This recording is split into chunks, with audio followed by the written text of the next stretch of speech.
आज हम जश्न आज़ादी 14 अगस्त के सिलसिले में आज हमारा डायमंड जुबली साल है 75। उस सिलसिले में जोश और वलवले से हम अपना दिन मना रहे हैं। हमें इस मुल्क से करप्शन को उखाड़ फेंकना होगा। हमने इस मुल्क की यकजहती के लिए इत्तेहाद करना होगा। कौमी अदारों को भी चाहिए कि वो अपने कानूनी हदूद में रहकर काम करें। क्या आप ये बताएंगे कि जो हमारे बुज़ुर्गों ने ख्वाब देखा था या पाकिस्तान बनाने में हमारे मुसलमान भाइयों ने एक नारा मारा था कि पाकिस्तान का मतलब क्या, ला इलाहा इल्लल्लाह, पाकिस्तान जिंदाबाद, सलाम पाकिस्तान, सबसे पहले पाकिस्तान, पाक फौज, पाक आर्मी जिंदाबाद।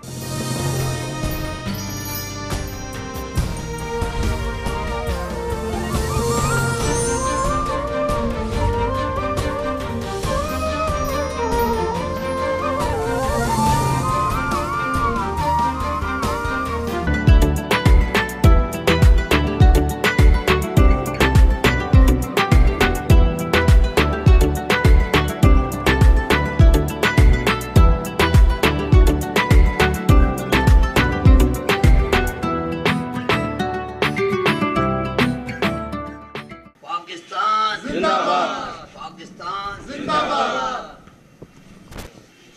पाकिस्तान जिंदाबाद, पाकिस्तान जिंदाबाद, पाकिस्तान जिंदाबाद। जी, आज हम टीवी क्लिनिक में खड़े हैं और आज हम जश्न आज़ादी 14 अगस्त के सिलसिले में आज हमारा डायमंड जुबली साल है 75। उस सिलसिले में जोश और वलवले से हम अपना दिन मना रहे हैं। तो इस सिलसिले में आज हमारे साथ मशहूर व मारूफ शख्सियत, सियासी व समाजी जनाब मंसूर खान चाकरानी साहब भी हमारे साथ हैं और हमारे सारे दोस्त हैं और अपने इजहार मोहब्बत कर रहे हैं वतन के साथ।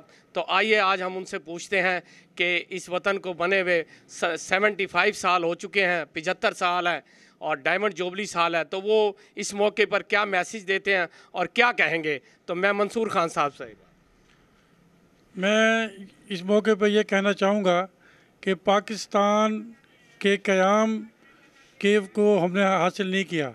पाकिस्तान की बुनियादों में हमारी माँ, बहन, बेटियों की इज़्ज़तें, अज़मतें पामाल जो हुई उनका खून शामिल है। हमारे अजीज़ों का खून इसमें शामिल है, लेकिन हमने उसका एहसास नहीं किया। हम अपने मामलात में उलझे रहे, एक दूसरे को बुरा भला कहते हैं। पाकिस्तान के कोई भी हालात हों, लेकिन हम इसके वजूद को कायम रखने के लिए वो बात नहीं करते जो इसकी असल असास है।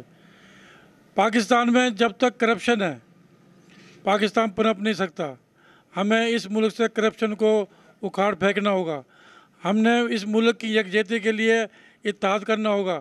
बहुत सी बातों पे कंप्रोमाइज़ करना होगा।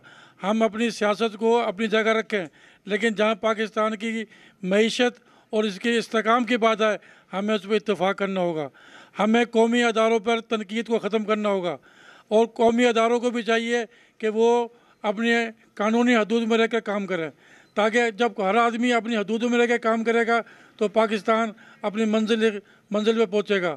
पाकिस्तान जब अपनी मंजिल पर पहुँचेगा तो हमें किसी के आगे हाथ नहीं फैलाना पड़ेगा। हम सियासत ज़रूर करें, सियासत करना हर आदमी का काम है, हर पाकिस्तान का आइन इजाज़त देता है, लेकिन उनके जो असल तरीक़ाकार है उस पर आए। ये नहीं कि हमने सिर्फ ना एक दूसरे को गद्दारी कहना, हमने एक दूसरे को बेईमानी कहना। हमने पाकिस्तान को बचाने के लिए ऐसा काम करना। पाकिस्तान के नौजवानों के लिए तालीमी अदारों के लिए क़याम करना। हमने पाकिस्तान के नौजवानों के लिए बेरोज़गारी के ख़ात्मे के लिए काम करना। हमने पाकिस्तान के लिए इस्तेकाम के लिए काम करना।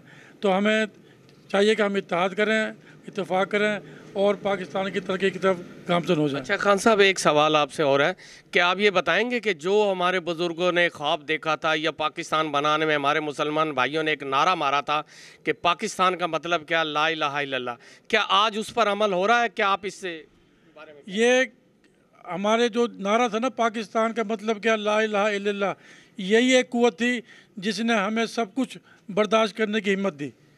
अगर इस पर अमल हो रहा होता तो पाकिस्तान का यह हाल ना होता। पाकिस्तान तो कि हम ये कहते हैं कि पाकिस्तान को अल्लाह ने बनाया है, इसे अल्लाह ही चला रहा है। हमने कोई ऐसा काम नहीं किया जो पाकिस्तान चले। ठीक है आपकी बात। अच्छा, आप ये बताएंगे कि इसमें बेहतरी कैसे आ सकती है? नौजवान नस्ल जो हमारी आने वाली नस्ल है वो भी पाकिस्तान का हिस्सा है, उनको आप क्या मैसेज देंगे? पाकिस्तान, हमारे नौजवानों को चाहिए कि हम पाकिस्तान के इस्तेहकाम के लिए काम करें। पाकिस्तान की जो असल बुनियाद है, जो उसकी जड़ है, उस पर जिसके लिए बना था उसका मुताला करें। पाकिस्तान के लिए तालीम बहुत ज़रूरी है। तालीम जब आएगी तो हमें तमाम चीज़ें रास्ते खुलेंगे। हमें जहाँ पर ये ना अदबी तालीम है, हमें ना फ़नी तालीम की भी तवज्जो देनी चाहिए, ताकि हम तालीम तो रवाना हो और ये घिसी पीटी बातों पे नहीं। आपका मतलब है जदीद तालीम से आरास्ता नौजवान नस्ल को होना चाहिए, टेक्नोलॉजी में आगे बढ़ना चाहिए ताकि पाकिस्तान की तरक्की हो सके। तरक्की हो सके, यही ज़रिया है ना। आज बांग्लादेश कहाँ है? हमारा ही भाई था ना, जिसे हमारे से साजिश के साथ अलग किया गया। आज उसकी जीडीपी हमारे से ऊपर जा रही है, हम नीचे खड़े हैं। हमें मोहब्बत का रास्ता इख्तियार करना चाहिए और तालीम का रास्ता इख्तियार करना चाहिए। मुल्क की तरक्की की बात करनी चाहिए। हमने हर चीज़ को सियासत की और अना की भेंट चढ़ा दिया। इससे हमें नीचे आना चाहिए, अपने मुल्क की तरक्की कर, और ख़ास तौर पर नौजवान नस्ल है ना, करप्शन से दूर रहे। अच्छा सर जी, ये तो बड़ी अच्छी बातें की आपने। तो अब मैं चाहूँगा कि पाकिस्तान जिंदाबाद। पाकिस्तान जिंदाबाद। सलाम पाकिस्तान, सबसे पहले पाकिस्तान, पाक फौज, पाक आर्मी जिंदाबाद, पाकिस्तान जिंदाबाद। पाकिस्तान जिंदाबाद। पाकिस्तान जिंदाबाद। पाकिस्तान जिंदाबाद। पाकिस्तान जिंदाबाद। पाकिस्तान जिंदाबाद। पाकिस्तान जिंदाबाद। पाकिस्तान जिंदाबाद, सारे ही पाकिस्तान जिंदाबाद कह रहे हैं। शेख साहब आप क्या कहेंगे? पाकिस्तान जिंदाबाद। पाकिस्तान जिंदाबाद, पाकिस्तान आबाद रहे, शाद रहे, और जब तक ता क़यामत है हमारा मुल्क आबाद रहे, आज़ाद रहे। चीज़ के साथ हम इजाज़त चाहते हैं। और प्रोग्राम जो हमारा ये अभी हुआ टीवी क्लिनिक में, तो इसमें आपने देखा जोश और वलवला, तो इसके साथ इजाज़त चाहेंगे QRY टीवी वालों की जानिब से। तो हमारे साथ कैमरामैन एजाज़ है साहब हैं। मैं एक नारा जाते जाते मंसूर खान से भी लगवाना चाहता हूँ। मंसूर खान साहब।